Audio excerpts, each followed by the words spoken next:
નમસ્કાર વિદ્યાર્થી મિત્રો, હવે આપણે આગળ સ્પર્ધાત્મક ઇલેક્ટ્રોન વિનિમય પ્રક્રિયાઓ પૂર્ણ કરી.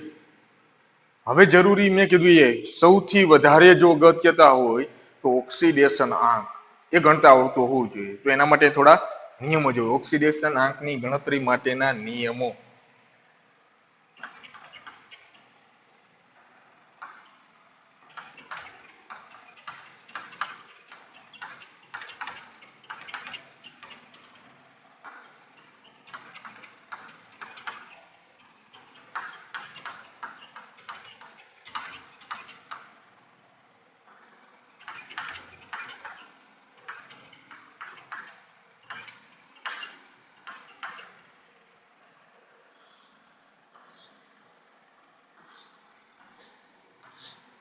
બરાબર, નિયમો ઉપરથી આપણે ઓક્સિડેશન આંક ગણશું. એમાંથી હાલો, નિયમ નંબર 1, દરેક તટસ્થ પરમાણુ અણુ કે સંયોજનનો ઓક્સિડેશન આંક 0 ગણાય.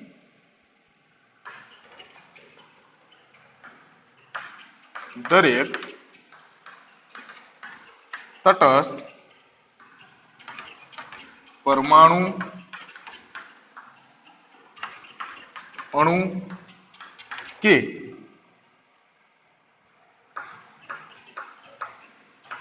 સંયોજનનો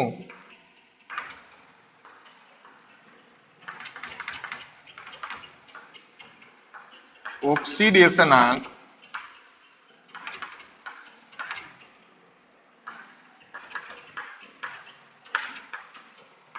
0 ગણાય છે. દરેક રેડી, કોઈ પણ તટસ્થ શબ્દ સમજો, કોઈ પણ તટસ્થ પરમાણુ લો, કોઈ તટસ્થ પરમાણુ લો, અણુ લો કે સંયોજન તટસ્થ હોવું જોઈએ. તટસ્થ એટલે એના ઉપર કોઈ જ વીજભાર હોતો નથી. પ્લસ ન હોય કે માઇનસ ન હોય, કોઈ ન હોય ઉપર 0 ગણે. ગણે ને 0 એટલે તટસ્થ. પછી કોઈ ઉપર ગોળે નહીં કે કોઈ પણ કિંમત હોય એટલે ઘાત 1 નહીં. અહીંયા તટસ્થ પરમાણુ અણુ કે સંયોજન રેડી, તો એના ઉપર કોઈ વીજભાર ન હોય એટલે 0 એટલે તટસ્થ. તો કોઈ તટસ્થ પરમાણુ લો, અણુ લો કે સંયોજન લો, એનો ઓક્સિડેશન આંક કેટલો ગણવાનો? 0. દાખલા તરીકે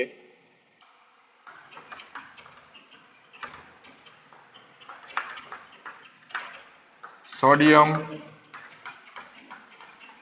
magnesium, calcium, barium, hydrogen, chlorine વાયુ, P4S8 H2O,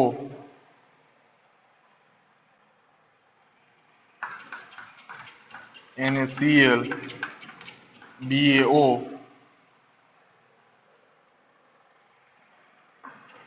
CaO, BaCl2, AlCl3. આ તો ફક્ત મેં ઉદાહરણ લખાય. આ જો સોડિયમ, મેગ્નેશિયમ, કેલ્શિયમ, બેરિયમ તટસ્થ પરમાણુઓ. H2 એટલે શું કહેવાય? અણુ. H2, Cl2, P4S8 અણુઓ. H2O સંયોજન, NaCl સંયોજન, BaO સંયોજન, કેલ્શિયમ ઓક્સાઇડ સંયોજન, બેરિયમ ક્લોરાઇડ સંયોજન, LCl3 સંયોજન. કોઈ પણ સંયોજન લો, એનું ઓક્સિડેશન આંક, હું એમ કહું, આ સોડિયમ ફક્ત આ રીતે લખેલું હોય તટસ્થ, કોઈ પણ જગ્યાએ પ્રક્રિયકમાં હોય કે નિપજમાં હોય, કોઈ પણ જગ્યાએ આનો ઓક્સિડેશન આંક એકલો હોય. આનો ઓક્સિડેશન આંક કેટલો? તો કે 0. મેગ્નેશિયમ નો એકલો 0, કેલ્શિયમ 0, બેરિયમ 0, H2 નો આખા H2 નો H2 અણુ હોય, એ અણુનો ઓક્સિડેશન આંક કેટલો? તો કે 0. ઉપર કોઈ વીજભાર નથી. Cl2 0, P4 અણુ 0, SH 0, H2O. પ્રશ્ન એ થાય કે H2O માં હાઇડ્રોજન અને ઓક્સિજન નો કે તો ઓક્સિડેશન આંક હોય. હાઇડ્રોજન નો +1 હોય, ઓક્સિજન નો -2. પણ આપણે હાઇડ્રોજન કે ઓક્સિજન નો નથી કહેતા, તટસ્થ સંયોજનની વાત છે. આખા H2O નો, આખા H2 જે અણુ છે, એ અણુનો ઓક્સિડેશન આંક કેટલો? 0. NaCl નો 0. એમાં સોડિયમ નો હોય, સોડિયમ +1 હોય, Cl -1 હોય. પણ આખા સંયોજનની વાત, NaCl નો કેટલો? 0. NaCl કોઈ ઇલેક્ટ્રોન ગુમાયા કે મેળવા નથી. એની અંદર સોડિયમ અને ક્લોરીને લેવડ દેવડ કરી છે, પણ આખા NaCl ક્યાંય મેળવા ગુમાયા નથી ને. તો આખા NaCl નો કેટલો? 0. આખા BaO નો કહું તો 0.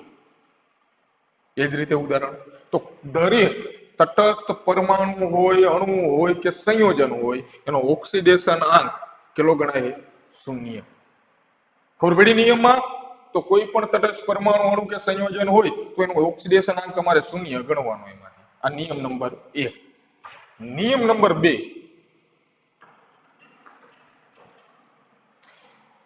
એક પરિમાણવીય આયનનો ઓક્સિડેશન આંક કોઈ એક પરિમાણવીય આયન એક પરિમાણવીય આયનનો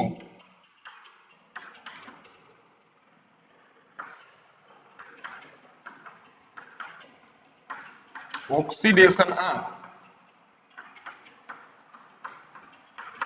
તેના પર રહેલા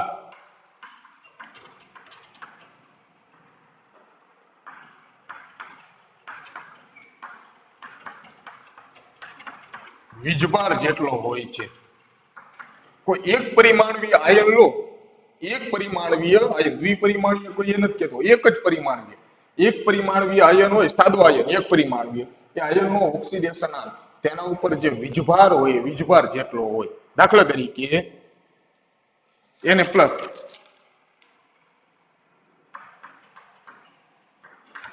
હવે આ તટસ્થ પરમાણુ નથી, સોડિયમ લખું તો એ તટસ્થ પરમાણુ, પણ એને પ્લસ હવે થઈ ગયો આયન, ધન આયન. પછી ધન આયન હોય કે ઋણ આયન, એક પરિમાણવીય ધન આયન હોય કે ઋણ આયન, એનું જે ઓક્સિડેશન આંક એના ઉપર રહેલા વીજભાર જેટલો હોય તો એને પ્લસ નો કેટલો કહેવાય ઓક્સિડેશન આંક? +1.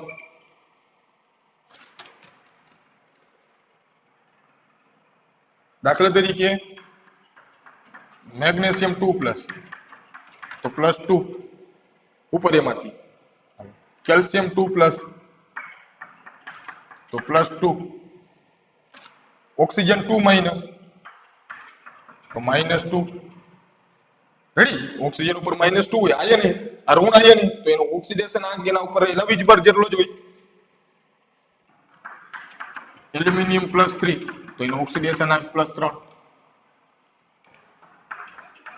મેગ્નેજ +2 તો એનો ઓક્સિડેશન આંક +2. એન્ટીમની +3 તો એનો ઓક્સિડેશન આંક +3. Fe2+ તો એનો ઓક્સિડેશન આંક +2. ક્રોમિયમ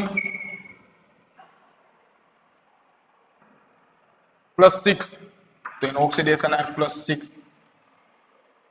Cl- તો એનો ઓક્સિડેશન આંક -1. સલ્ફર 2- તો એનો ઓક્સિડેશન આંક -2. ખબર પડી શું કહું એમાંથી? આ બધા શું થયા? એક પરિમાણવીય આયન. તો એક પરિમાણવીય જે આયન હોય એનો જે ઓક્સિડેશન આંક છે કોના જેટલો હોય? એના ઉપર જે વીજભાર હોય, જે ધન વીજભાર કે ઋણ વીજભાર, એના જેટલો જ એનો ઓક્સિડેશન આંક હોય. કોઈ પણ આયન લખ્યો હોય આવી રીતે, Mn2+ હોય તો એનો ઓક્સિડેશન આંક કેટલો? ડાયરેક્ટ +2. એક પરિમાણવીય આયન એલ્યુમિનિયમ +3 નો +3, ઓક્સિજન 2- હોય તો -2, Cl- હોય તો -1, સલ્ફર 2- હોય -2, ક્રોમિયમ +6 હોય તો +6, મેગ્નેજ +2 હોય તો +2. રેડી? તો એવી રીતે એક પરિમાણવીય આયન હોય તો એના ઉપર જે વીજભાર રહેલો હોય એ જ એનો ઓક્સિડેશન આંક. ખબર પડી બીજા નિયમમાં? રેડી?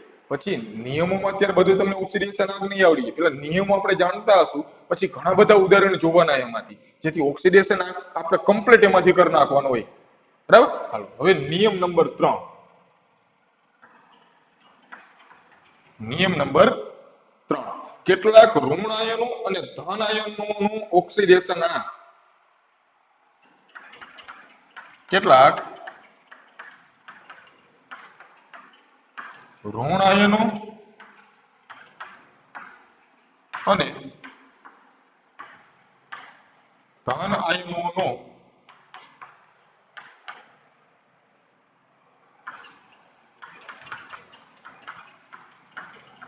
ઓક્સિડેશન આંક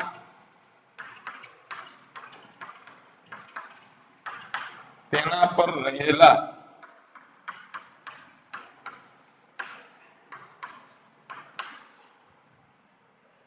વીજભાર જેટલો હોય છે.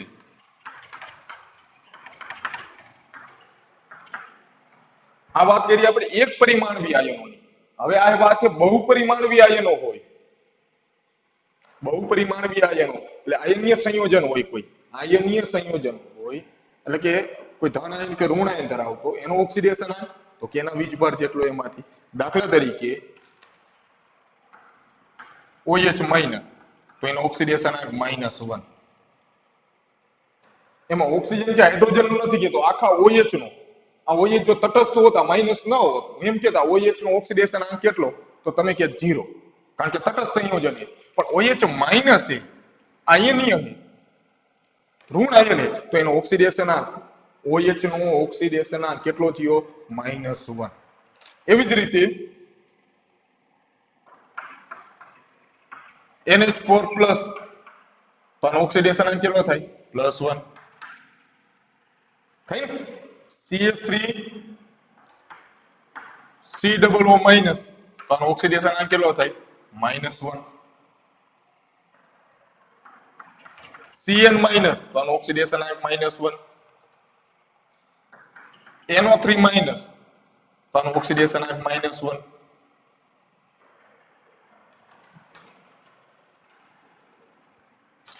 SO4 2- તો આનો ઓક્સિડેશન આંક -2. CO3 2- તો આનો ઓક્સિડેશન આંક -2. PO4 3- તો આનો ઓક્સિડેશન આંક -3. તો ધન આયન અને ઋણ આયનીય જે સંયોજનો હોય એનો જે ઓક્સિડેશન આંક છે એના વીજભાર જેટલો હોય. તો ખાસ આ ત્રીજો નિયમ તમારે યાદ રાખવાનો હોય. આ કોઈ ગોખવાના નથી, આ તો ફક્ત કીધું નિયમ પ્રમાણે. ત્રીજા નિયમમાં ખાસ યાદ રાખવાનું. કઈ રીતે? હું એમ કહું કે OH તો ક્યાંય OH તટસ્થ હોય નહીં, હંમેશા OH માઇનસ જ હોય. તો OH તો કે -1. Cl -1. CH3COO minus, NH4 plus, NO3 minus, SO4 2- CO3 2- PO4 3-. Ready? આ તમારે યાદ રાખવાનું ફરજિયાત. કારણ કે કોઈ પણ જગ્યાએ OH હશે ને, એ આખા OH ની વાત કરું તો OH હંમેશા -1 હોય. કે NH4 હોય તો NH4 પ્લસ હોય, NO3 હોય તો NO3 માઇનસ હોય, CH3COO તો એ માઇનસ હોય, SO4 તો કે 2- હોય, CO3 2-. કારણ કે CO3 ક્યાંય તટસ્થ મળે નહીં, કાર્બન ટ્રાયોક્સાઇડ ક્યાંય ન મળે. તો CO3 કોઈ જગ્યાએ હશે, કોઈ સંયોજનમાં લખેલો CO3, તો એ CO3 હંમેશા કેવો હશે? -2. પછી એના અંદર જે તત્વો એનો ઓક્સિડેશન આંક હશે એમાંથી. પણ આપણે એ આખા સંયોજનની વાત કરવી તો એ સંયોજનો પર જે વીજભાર રહેલો હોય આયનો ઉપર, એ જ એનો ઓક્સિડેશન આંક. તો મેં કીધું એમ ક્રમશઃ તમારે યાદ રાખી લેવાના. OH minus, CN minus, CH3COO minus, NH4 plus, NO3 minus, SO4 2-, CO3 2-, PO4 3-. આ રીતે તમારે એમાંથી યાદ રાખી લેવાના. થઈ જાય યાદ? તો ત્રીજો નિયમ ખાસ યાદ રાખજો એમાંથી. રેડી? આ બેની ખાલી આચીને યાદ રાખજો એમાંથી. તટસ્થ પરમાણુ અણુ સંયોજન હોય તો એનો ઓક્સિડેશન આંક 0 એ પ્રમાણે. પણ આમાં આ બધા ઉદાહરણો ખાસ આ યાદ રાખવાની નથી. રેડી? હાલો. નિયમ નંબર 4. નિયમ નંબર 4. ચોથો નિયમ છે એ હાઇડ્રોજન માટે. હાઇડ્રોજન યુક્ત સંયોજનોમાં, હાઇડ્રોજન ધરાવતા, હાઇડ્રોજન યુક્ત સંયોજનોમાં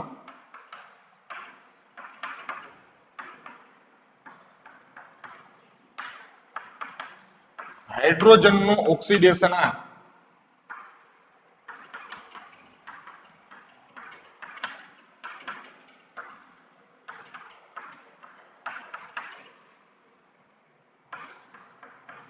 +1 હોય. રેડી? હાઇડ્રોજન યુક્ત કોઈ પણ તમે સંયોજન લો તો એમાં જે હાઇડ્રોજન છે, હાઇડ્રોજનની વાત કરવી આપણે, એ હાઇડ્રોજનનો ઓક્સિડેશન આંક +1 હોય. પણ એમાં અપવાદ.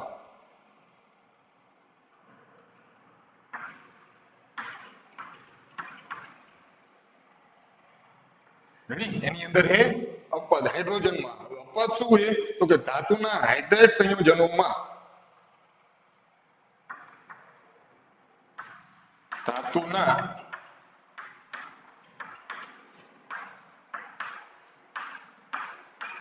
હાઇડ્રાઇડ સંયોજનોમાં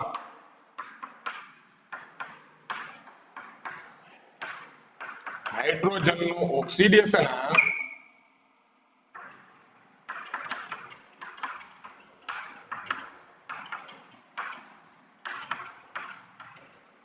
-1 ગણાય છે. ક્યારે? ધાતુના હાઇડ્રેટ સંયોજનો, ધાતુ અને હાઇડ્રોજન બે જ વસ્તુ હોવી જોઈએ, એક ધાતુ અને એક હાઇડ્રોજન, બીજું નહીં. ફક્ત ધાતુ અને હાઇડ્રોજન. ધાતુ જ્યારે હાઇડ્રોજન સાથે ફક્ત જોડાયેલો હોય તો એને ધાતુના હાઇડ્રેટ કહેવાય. શું કહેવાય? આપણે કોઈ પણ ધાતુ સાથે ઓક્સિજન જોડાયેલો હોય તો આપણે શું કહેવાય? ધાતુના ઓક્સાઇડ. એવી પ્રમાણે ધાતુ સાથે કોઈ પણ ધાતુ લેવાની, એ ધાતુ સાથે હાઇડ્રોજન જોડાયેલો હોય તેને ધાતુના હાઇડ્રેટ કહેવાય. અને એની અંદર જે હાઇડ્રોજન હોય એનો ઓક્સિડેશન આંક તમારે ગણવાનો -1. ધાતુ સિવાય કોઈ પણ જગ્યાએ હાઇડ્રોજન હોય, H2 નથી કહેતો, તટસ્થ હોય તો એ તો 0, પણ કોઈ સંયોજનની અંદર કોઈ પણ જગ્યાએ હાઇડ્રોજન રહેલો હોય તો એનો ઓક્સિડેશન આંક +1 જ ગણવાનો. -1 ક્યારે? જ્યારે ધાતુ સાથે જોડાય. તો આપણે એ ખબર હોવી જોઈએ કે ધાતુ છે કે અધાતુ છે. ધાતુને તો ઓળખતા હોવા જોઈએ ને, ધાતુને ઓળખતા હોવા જોઈએ તો ખબર પડે કે આ ધાતુ છે તો -1 ગણવાનો. હવે આપણને એ જ ન ખબર હોય કે આ ધાતુ છે કે નહીં તો કઈ રીતે ખબર પડે કે હાઇડ્રોજનનો કેટલો ઓક્સિડેશન આંક? તો એના માટે જરૂરી હશે ધાતુને ઓળખતા હોવા જોઈએ. તો ધાતુના હાઇડ્રેટ સંયોજનોમાં જ્યારે ધાતુ સાથે હાઇડ્રોજન જોડાયેલો હોય ત્યારે હાઇડ્રોજનનો ઓક્સિડેશન આંક -1 ગણવાનો. એના માટે સામાન્ય ઉદાહરણ લખવી. દાખલા તરીકે H2S સલ્ફર અધાતુ છે, NH3 નાઇટ્રોજન અધાતુ, PH3 ફોસ્ફરસ અધાતુ, H2O ઓક્સિજન અધાતુ, HCl ક્લોરીન અધાતુ. સંયોજનો લો H3PO4, H2SO4, HNO3. રેડી? કોઈ પણ એમાંથી ઉદાહરણ માટે તો દરેકમાં હાઇડ્રોજનનો ઓક્સિડેશન આંક +1. H2S માં હાઇડ્રોજનનો એક હાઇડ્રોજનનો રેડી +1, પછી બે હાઇડ્રોજન હોય +2. આપણે એકનો જ ઓક્સિડેશન આંક કોઈ પણ એકને હોય એક પરમાણુ માટે. આમાં હાઇડ્રોજનનું +1, PH3 માં હાઇડ્રોજનનો +1, H2O માં +1, HCl માં +1, આમાં હાઇડ્રોજનનો H3PO4 માં +1, H2SO4 માં +1, HNO3 માં +1. અપવાદ યાદ રખાય. બાકી બધા ઉદાહરણ યાદ ન રખાય. ઉદાહરણ કોના યાદ રખાય? જે અપવાદ હોય ને યાદ રખાય. કારણ કે અપવાદ ખાલી એટલે યાદ રાખો, એ અપવાદ સિવાય કોઈ પણ જગ્યાએ હાઇડ્રોજન હોય તો +1 જ ગણવાનો. પણ જ્યારે ધાતુ સાથે હોય, કારણ કે ધાતુ ઇલેક્ટ્રોન મેળવે નહીં, હંમેશા ધાતુને ઇલેક્ટ્રોન ગુમાવવાની જ વૃત્તિ હોય. ધાતુ ક્યારેય પણ ઇલેક્ટ્રોન મેળવતા નથી. તો ધાતુ સાથે જ્યારે હાઇડ્રોજનને જોડાવવું હોય તો ઇલેક્ટ્રોન કોણ મેળવતું હોય? હાઇડ્રોજન. ધાતુ ગુમાવશે. તો હવે અપવાદ વાળા ઉદાહરણ. દાખલા તરીકે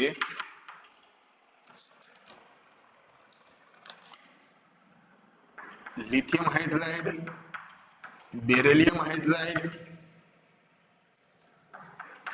sodium hydride, aluminium hydride, calcium hydride. એમાં હાઇડ્રોજનનો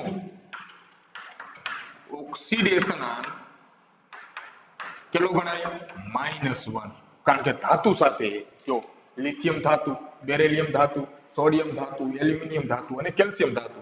તો જ્યારે ધાતુ સાથે હાઇડ્રોજન જોડાયેલો હોય તો હાઇડ્રોજનનો લેવાનો -1. કારણ કે લિથિયમ એક ગુમાવે તો હાઇડ્રોજન એક મેળવશે. બેરિલિયમ બીજા સમૂહમાં આવે, બે ગુમાવે તો હાઇડ્રોજન કુલ બે મેળવવા જોઈએ, પણ એક હાઇડ્રોજન તો એક જ મેળવે, એટલા માટે હાઇડ્રોજન 2. સોડિયમ એક ગુમાવે તો હાઇડ્રોજન એક મેળવશે. આમાં એલ્યુમિનિયમમાં હાઇડ્રોજન -1, આમાં હાઇડ્રોજન -1. તો યાદ શું રાખવાનું તમારે હાઇડ્રોજન માટેનો નિયમ? તો કે હાઇડ્રોજન જ્યારે ધાતુ સાથે જોડાયેલો હોય, ધાતુના હાઇડ્રાઇડ હોય, તો એમાં તમારે હાઇડ્રોજનનો -1 ગણવાનો. એના સિવાય ધાતુ સાથે જોડાયેલો હાઇડ્રોજન હોય એના સિવાય કોઈ પણ જગ્યાએ હાઇડ્રોજન હોય, અધાતુને યાદ રાખવાની જરૂર નથી, યાદ રાખવાનું તમારે ધાતુ માટે, પણ એના સિવાય કોઈ પણ જગ્યાએ હાઇડ્રોજન હોય તો એનો ઓક્સિડેશન આંક હંમેશા +1 હોય. -1 ક્યારે? ધાતુ સાથે હોય ત્યારે. તો કેટલા નિયમ છે? 4. નિયમ નંબર 1, દરેક તટસ્થ પરમાણુ અણુ કે સંયોજન એનો ઓક્સિડેશન આંક કેવો ગણાય? 0. કોઈ પણ તટસ્થ પરમાણુ અણુ કે સંયોજન હોય એનો ઓક્સિડેશન આંક 0 ગણાય. આખા સંયોજનની વાત છે. એની અંદર નહીં સોડિયમ નો કેટલો, ક્લોરીન, NaCl નો કેટલો, તો 0. તટસ્થ હોવા જોઈએ. બીજું, એક પરિમાણવીય આયનો હોય, સાદા એક પરિમાણવીય આયનો, એનો ઓક્સિડેશન આંક તેના પર રહેલા વીજભાર કેટલો હોય. પછી એક પરિમાણવીય ધન આયન હોય તો ભલે કે ઋણ આયન હોય તો ભલે. તો એના માટે ઉદાહરણો આપ્યા કે Na પ્લસ હોય તો +1, Mg2 પ્લસ હોય તો +2, Ca2 પ્લસ હોય તો +2, Cl માઇનસ હોય તો -1, ઓક્સિજન -2 તો -2, Sb એન્ટીમની +3 તો +3, ક્રોમિયમ +6, મેગ્નીઝ 2 પ્લસ તો +2, સલ્ફર 2 માઇનસ તો -2. એ જ પ્રમાણે કેટલાક ઋણ આયનો અને ધન આયનો હોય જેનો ઓક્સિડેશન આંક તેના પર રહેલા વીજભાર જેટલો હોય. મેં કીધું એમ ધન આયનો ત્રીજો નંબર અહીંયાથી ખાસ યાદ રાખવાનું હોય. ત્રીજો નંબર ખાસ યાદ રાખજો. હું પૂછીશ કે OH તો હંમેશા minus, OH minus, CH3COO minus, Cn minus, NH4 plus, NO3 minus, SO4 2 minus, CO3 2 minus, PO4 3 minus. એ પ્રમાણે મને ખબર હોવી જોઈએ. નિયમ નંબર 4 છે હાઇડ્રોજન માટે. તો હાઇડ્રોજન યુક્ત સંયોજનો હોય જેમાં હાઇડ્રોજન નો ઓક્સિડેશન આંક +1 હોય. +1. અપવાદ એટલે ઓછું પ્રમાણ હોય એનું, કે જ્યારે ધાતુના હાઇડ્રેટ સંયોજનો હોય, ધાતુ સાથે હાઇડ્રોજન જોડાયેલો હોય ત્યારે હાઇડ્રોજન નો ઓક્સિડેશન આંક તમારે -1 ગણવા. -1 ગણવા. થઈ ગયા યાદ? તો આ જે નિયમો લખાવ એ નિયમો તમારે લખ નાખવાના. રેડી? ખાસ, કારણ કે આગળ જેટલા ઉદાહરણો લખશું બધા ઉદાહરણો લખવાના એમાંથી. આના માટે ખાસ પ્રક્રિયા માટે તો આ જે નિયમો છે એ 1 થી આ 4 નિયમો તમારે લખ નાખવાના. રેડી? તમારી બુકમાં જેમાં તમે લખતા હોય એમાં 4 નિયમો, આગળ જે ઉદાહરણો, બધી પ્રક્રિયાઓ, રેડી? એ વસ્તુ તમારી એ બુકમાં, તમારી જે ફેરબુક કે જે બનાવી હશે એમાં આ વસ્તુ તમારે લખીને યાદ રાખવાની. કારણ કે એમાં કોઈ લખેલ નથી, આડાવડા બધા ક્રમ પ્રમાણે છે નિયમો. રેડી? એ સરળ ભાષામાં નથી, એટલા માટે આ પ્રમાણે એ 4. બીજા હજી આગળ જે નિયમો આવશે એ પ્રમાણે લખજો. એમાંથી 2 સેકન્ડ જોઈ લો એમાંથી લખવા માટે.